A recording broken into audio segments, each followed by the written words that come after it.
الرحیم نحمده ونصلی علی رسوله الکریم اما بعد فاعوذ باللہ من الشیطان الرجیم بسم اللہ الرحمن الرحیم ولا یغتب بعضکم بعضا صدق اللہ العظیم۔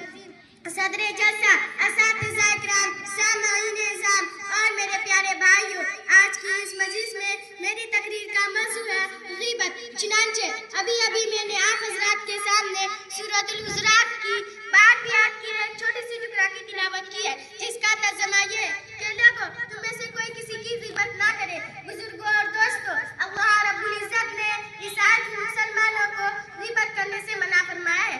اللہ رب العزت نے غیبت کی حرمت کی شدت کو بیان کرتے ہوئے اس آیت کے آگے ارشاد فرمایا، کیا تم میں سے اس بات کو پسند کرتا ہے کہ وہ اپنے مردار بھائی کا گوشت کھائے، حالانکہ تم تو اس بات کو بہت برا سمجھتے ہو۔ بزرگوں اور دوستوں، قرآن کریم کا انداز دیکھیے، ایک تو جانور کے بجائے انسان کا گوشت کھانا، انسان بھی عام نہیں بلکہ بھائی، اور بھائی بھی زندہ نہیں بلکہ مردہ۔ جس طرح اپنے مردار بھائی کا گوشت کھانا گھین کی بات اور سنگین گناہ ہے، اسی طرح کسی مسلمان کی غیبت کرنا نہایت سنگین گناہ ہے۔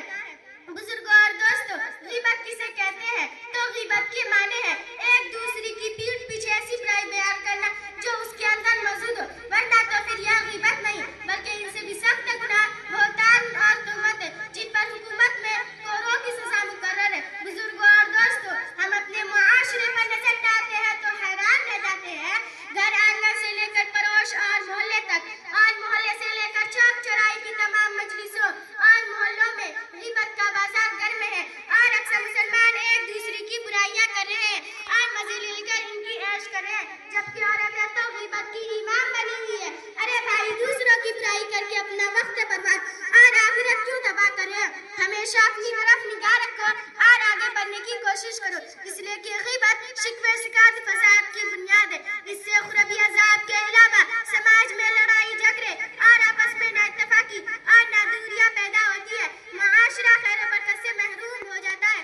تو آئیے ہم سب مل کر توبہ کریں اور عہد کریں کہ اب آئندہ کسی مسلمان کی غیبت نہیں کریں گے اور اپنے سینہ کو کینہ سے صاف رکھیں گے، انشاءاللہ وما علینا الا البلاغ۔